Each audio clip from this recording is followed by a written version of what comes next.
Dallas. Joe, you're on the ground in Dallas. How much of an uproar has this created? And what are you hearing about why those officers didn't go inside? Yeah, Jane, this is creating quite an uproar here, let me tell you. I mean, for 11 minutes, you can hear Deanna Cook screaming, begging her ex, allegedly, to stop strangling her, gasping for air for 11 minutes. It's hard to believe that an operator wouldn't relay that kind of information to police. They subsequently arrive at Deanna's home. We understand that it took them about 50 minutes until the call came in, until they arrived at Deanna's home. Knocked on the door, there was no answer, and then they simply left after that. Meanwhile, she, possibly, as you mentioned, could have been alive, perhaps struggling to breathe. Maybe if they had opened the door, if they had barged in at that particular moment, Jane, perhaps they could have saved this beautiful 32-year-old woman's life.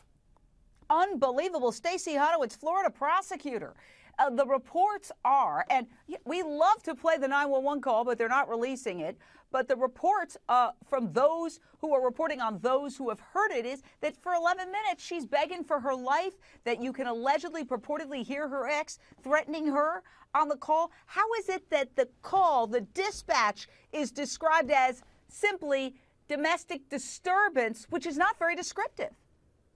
Well, it's not descriptive at all, although domestic disturbance does cover a lot of things. But certainly the training for this operator is improper, and her lack of knowledge on the job as to what to do is certainly going to send this case, over the top. We have somebody who's on the phone screaming for her life, and certainly that should have been relayed to the officers. When the line goes dead, they're automatically sent out there anyway. And certainly when it's a domestic case, it is one of the most serious cases for police officers to arrive at. If they believe exigent circumstances existed, they should have gone into the house. So this is going to take on a whole life of its own, a whole investigation into the police department and who's responsible for really the death of this woman. Could she have been saved? Possibly, if they knew and had this information, she could have been saved.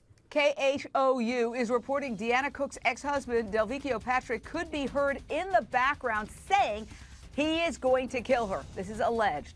Yet it took cops minutes to get to Cook's house. But then the big question is they didn't go inside the house. They left.